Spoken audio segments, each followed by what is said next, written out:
tweets about COVID-19 crisis in Australia to show other parts of world also suffering from big China virus. Tehran, FNA, US President Donald Trump weighed in on Melbourne's strict new lockdown measures and boasted about his own handling of the pandemic in America.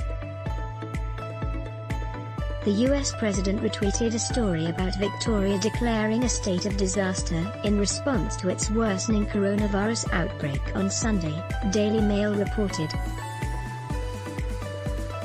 Big China virus breakouts all over the world, including nations which were thought to have done a great job, he wrote. The fake news doesn't report this. USA will be stronger than ever before, and soon, he said. Victoria's escalated state of emergency was introduced at 6 p.m. on Sunday after the state recorded another 671 new cases and 7 more deaths. Trump's post about the Victoria's coronavirus outbreak was part of a Twitter spree on Sunday morning, which is believed to be an attempt to shift attention away from America's COVID-19 outbreaks and his sliding popularity in the polls. The US has almost 4.6 million confirmed coronavirus cases and more than 154,000 Americans have died from the virus. Australia has 17,936 confirmed cases and 208 deaths. Despite his own country's COVID-19 case numbers, the worst in the world, Trump has continued to point to how other countries are struggling to contain the virus. This resurgence in cases is occurring throughout large portions of our planet, in Japan, China, Australia, Belgium, Spain, France, Germany, Hong Kong, places where they thought they'd really done great, Trump said last week. It came back, and in a couple of cases came back very strongly. The virus was said to be under control, but new cases have risen very significantly once again. So when you think somebody is doing well, sometimes you have to hold your decision on that. You have to hold your statements, he said.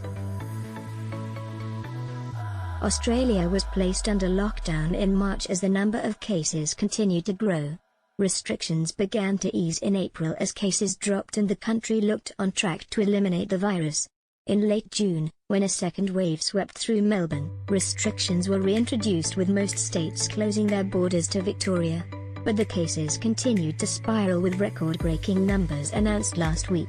On Sunday, Premier Dan Andrews declared a state of disaster, throwing those in Melbourne under a police-enforceable curfew, as the rest of Australia returns to business as usual. For the next 6 weeks, Melburnians are banned from leaving their homes between 8 p.m. and 5 a.m. unless for work or care-related reasons. Melbourne will remain in Stage 4 lockdown until at least September 13. Under the tighter restrictions, Melbourne residents will only be allowed to exercise for an hour a day and can't travel more than 5 kilometres from home for shopping or exercise. The rest of Victoria, which has 328 active cases, will return to stage lockdown from 11:59 p.m. Wednesday. Andrews said the tight restrictions were necessary to prevent the lockdown dragging on until Christmas. 6 weeks versus a slower strategy. A much slower strategy that takes up to 6 months, he said. I'm not prepared to accept that or accept days and days and days of hundreds of cases and more death, he said, adding, all of those changes are about limiting the number of people we come into contact with. Victoria's Chief Health Officer Brett Sutton said Stage 3 restrictions implemented almost a month ago hadn't been enough. Numbers have to change, he said. Let's block ads. Why? Show your love for him. Click the link in description. Thanks for watching.